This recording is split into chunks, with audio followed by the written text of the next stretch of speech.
showing his glory and almighty power.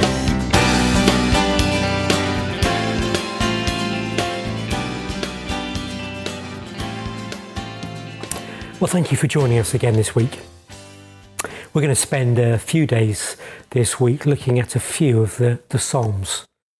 Of course, they're ancient writings, and they're written by people of faith, people who are full of honesty and full of facing the struggles of life. But they did so with faith and confidence in God. We're going to start this week with one of David's Psalms. But before we get into that psalm, just going to think about something that we spend so much of our life looking around us, don't we? We focus on those things that worry us. We look around and get focused in on the pressures of daily life, daily living. Maybe some struggles with the relationships or unfinished tasks, concerns about health or finances. We don't just look around us, but we also spend much of life looking back. Those things that we regret, those past failures and mistakes, those missed opportunities, those hurts, those injuries, maybe some consequences of other people's actions in our lives. And we also spend much of life looking forward, hoping and waiting for something to change, something to happen.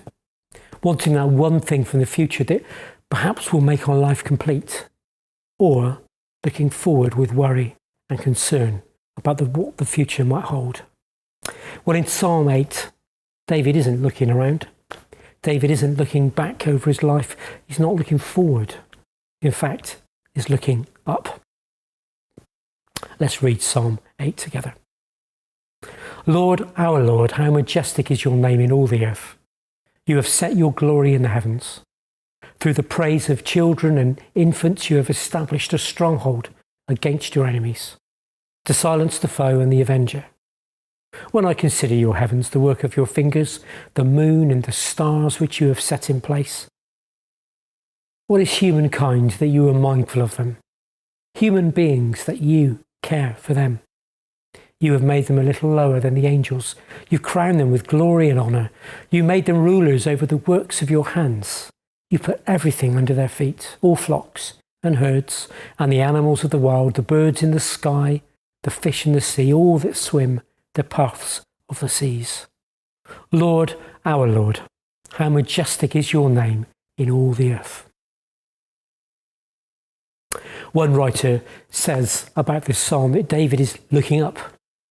And David, when he looked up, was confronted with the incomprehensible, was confronted with the eternal, with the mysterious, with the expansive, with the beautiful. What did David write? When I consider your heavens, the work of your fingers, the moon and the stars which you have set in place, what is humankind that you are mindful of them, human beings that you care for them? Now, we of course know so much more about the stars than David ever did, which of course should make us even more full of wonder at the mysterious and wondrous night sky. Surely no human being from any age can fail to be lost in the awesome wonder as they look up at a sky full of planets and stars, a sky that stretches beyond our imagination and our comprehension.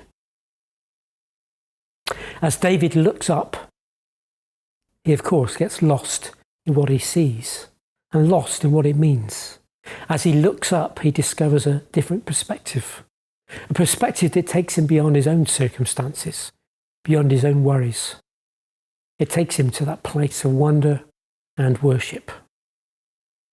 Wonder at his own place, the place and value of all human beings in the world. Who am I that the creator of all this should care for me, know me, love me, have plans and a place for me in his creation? And as he looks up, gets caught up in worship too. Worship of the God who made it all, but still has a heart and a focus on him, on all of humankind. So where are we at the moment? Are we looking around us, feeling overwhelmed? Are we stuck looking back with regret? Or are we just looking forward, waiting, straining for something to happen that might make life better? Whatever place we're in, we should follow David's example. We should stop, look up, and wonder. And as we look up with wonder and worship, we will gain a new perspective, a perspective that is greater than our present, our past, or our future worries and stresses. Perhaps as we look out on 2023, we should ensure that we make time in our lives to stop and look up, to look up in wonder and worship. Lord, our Lord, how majestic is your name in all the earth. Amen. May God bless us this day. Look up to the skies, see all that's displayed, the wonder of God in the things He has made. The sunsets and storms, the bright shining stars are showing His